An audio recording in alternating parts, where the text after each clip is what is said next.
ঘরে মাছ মাংস নেই, কোনো সমস্যা নেই, শুধুমাত্র ডিম এবং ডাল আর আলু দিয়েই বানিয়ে ফেলতে পারবেন দুর্দান্ত স্বাদের এই মজার রেসিপি। একবার হলেও বাসায় এভাবে রান্না করে দেখবেন। ডিম ডাল এবং আলু দিয়ে এই তরকারিটা খেতে অসম্ভব মজার। যারা একঘেয়েমি ডিম রান্না খেতে খেতে অভ্যস্ত, তারা এই নতুনত্বটা নিয়ে আসতে পারেন। এভাবে ডাল এবং আলু দিয়ে ডিমটা রান্না করতে পারেন।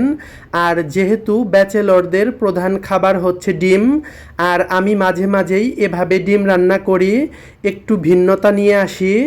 আর ডিম আমার কাছে অনেক বেশি প্রিয়, কারণ ডিম হচ্ছে একদম সহজ খাবার, কোনো কাটা বাছাবাছির সময় নেই, একদম ডিম দিয়ে মাখিয়ে খেয়ে ফেলবো ঝটপট।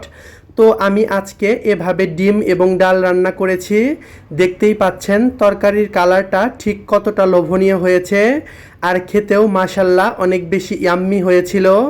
আমার রেসিপিগুলো যদি আপনাদের ভালো লাগে, অবশ্যই আমার ইউটিউব চ্যানেলটাকে সাবস্ক্রাইব করবেন। আর ফেসবুক পেজ এবং টিকটক থেকে দেখে থাকলে অবশ্যই ফলো দিয়ে আমার পাশে থাকবেন। আপনাদের জন্য রইল অফুরন্ত ভালোবাসা এবং শুভকামনা। আপনারা আমার জন্য দোয়া করবেন। সবাই অনেক বেশি ভালো থাকবেন। আল্লাহ হাফেজ।